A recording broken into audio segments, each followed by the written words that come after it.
Have you ever noticed something strange? A 5-minute conversation ends, but your mind continues it for the next 5 hours. You replay every word, every pause, every expression. You start asking yourself questions that never existed before. Did I say something wrong? Do they think I'm stupid? Should I have stayed quiet? The conversation ended, but inside your mind, it never did. Now think about this.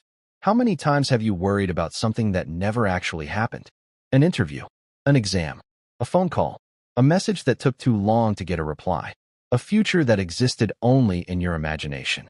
Most of us have, and that's what makes overthinking so dangerous. It doesn't just steal your time.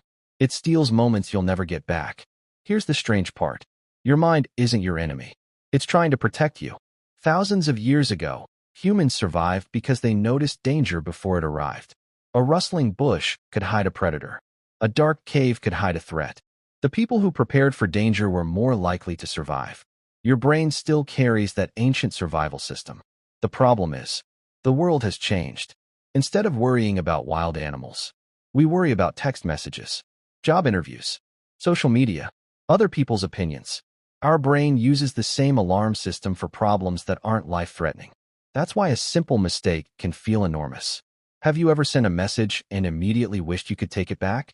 Then you checked your phone every few minutes, wondering if the other person was upset. Hours later, they replied with a simple, "Sorry, I was busy." All that stress, all those imaginary conversations, never existed outside your mind. The human mind hates uncertainty. When it doesn't know the answer, it creates one. Sometimes it creates 10.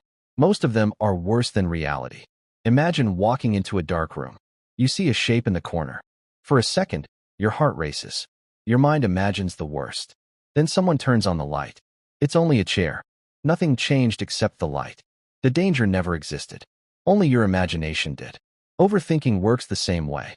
The mind fills empty spaces with fear, and fear feels real, even when it isn't true. Have you ever noticed that overthinking gets louder at night? During the day, you're busy. At night, the world becomes quiet. That's when your thoughts finally have the stage. A small mistake from 5 years ago suddenly returns. An awkward conversation replays like a movie. A future problem becomes today's emergency. Your body lies in bed, but your mind runs a marathon. Now ask yourself this.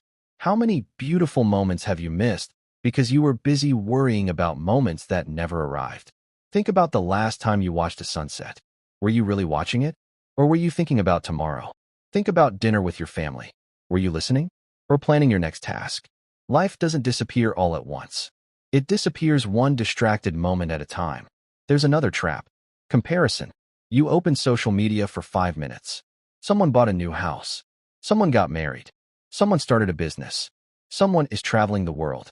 Suddenly, your ordinary life feels smaller. But what you see is a highlight. Not the sleepless nights. Not the failures. Not the doubts. Comparing your everyday life to someone else's best moments is one of the fastest ways to create unnecessary anxiety. Here's something worth remembering. Your thoughts are not always facts. Just because your mind says you're going to fail doesn't mean you will. Just because it says they're judging you doesn't mean they are. The mind tells stories. Some are true. Many are not. The real question isn't, how do I stop every negative thought? The real question is, why do I believe every thought without questioning it? Imagine sitting beside a river. Leaves float past on the water. You notice them, but you don't jump into the river to catch every leaf. Thoughts are the same. You can notice them without following every single one. Peace doesn't come from having an empty mind. It comes from realizing you don't have to obey every thought that appears. The next time your mind begins creating stories about the future, pause for a moment. Ask yourself one simple question. Is this happening right now, or only inside my head? That single question can change the direction of your day, and sometimes, the direction of your life. Because the greatest freedom isn't controlling the world around you. It's learning not to be controlled by every thought within you. Come and compose, you will achieve everything in life.